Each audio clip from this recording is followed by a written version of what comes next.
So this is gonna be a no-nonsense video because I gotta get you hearing what you need to hear and get yourself back out there so you can get your kid to get up and do what you want them to do.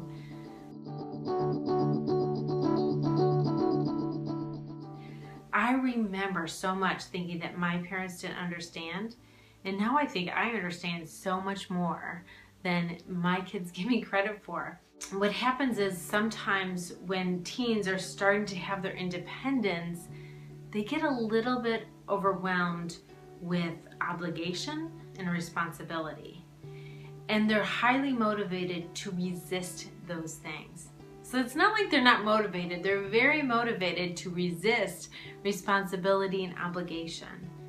Kids get so much anxiety about obligation. A lot of kids who have anxiety and they're not going to school, or they're having trouble doing this, or they're having trouble performing in school, a lot of times feel like obligation is a trap and it feels completely, totally out of control to them. And they work really hard to resist that. So the fact that I know that they could work really hard tells me that they have motivation. Everybody has motivation. And they might have a lot of motivation to stay home and do nothing. So these are some things that you have to do to get your child motivated. Number one is have some confidence in them. You have to see some skills somewhere that they could do that's good. You have to notice these skills and reflect them back to them. You have to have some kind of confidence that they could do it. You want to believe it with your whole heart and soul. Because if you believe that they can't do it, but you're trying to make them do it, it's just not going to work. You have to believe that they can do it so that they can believe that they can do it and they can do it. And number two, you got to be the bridge. Yes, you can't do everything for them anymore. They have to start to do stuff for themselves. But sometimes you have to be the bridge and encourage them. You know, I've worked with a lot of kids who haven't had parents who really did much for them at all. You know, these kids are raising themselves from teenage years. And it's very hard to get your driver's license. It's very hard to figure out a future or get a job. These things are kind of really huge and big, and they just need some guidance doing those things. They can't do that completely independently. That doesn't mean you do it for them. It just means that you guide them and encourage them, and they do need some help. Be the bridge. Be that coach and that cheerleader that they need you to be. Don't be that helicopter mom and do everything so they have nothing. They haven't learned work ethic. They haven't learned that they have to do something to get something. And the third is teach them that responsibility equals freedom. Remember before we were talking about obligation feels like a trap to kids? Well, teach them that responsibility equals freedom. The more responsible that they act, the more that they could ask for from you. The more that you'll trust them and let them do all kinds of things. If they're being responsible and they've been really responsible and they want to stay up later past their curfew, or they want to take their car someplace far, you're going to trust them enough to give them that freedom to do that because they've been responsible. And it happens our whole life. The more responsible we are at work, the more privileges we're going to get. The less responsible we are in life, the less freedom people give us. So much so that if we are so irresponsible that we break laws, we go in jail. Responsibility equals freedom, and irresponsibility equals a trap. And so we have to teach that to kids. The next thing I check out is sleep schedule. Make sure they're sleeping a good amount of time every night. 8 or 9 hours for a teenager is very important.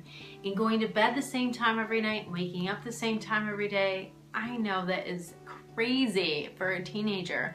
But if your teen is having trouble with other things, you're going to have to come down heavy on their sleep schedule. Make sure that they're getting enough sleep. Now, if your kid's doing well and everything's fine, you're probably not watching this video, so you don't have to worry about it. But if you're watching this video and really struggling with getting your kid to do stuff, get them on a good sleep schedule. Have them sleep at night instead of during the day.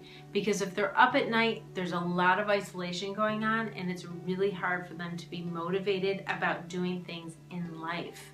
If they're up during the day, everybody's up and moving, and they feel like part of the world. And the next thing I want you to think about when you're trying to motivate your team is the carrot. Having something that will motivate them. Find out what's really important to them, and you put that on the table. We all have so many excuses that our brain gives us not to do stuff. We're too tired. I don't feel like it. I don't care. I don't want to. It's too much. Ugh, I don't feel like it. I said that again, but that comes up a lot.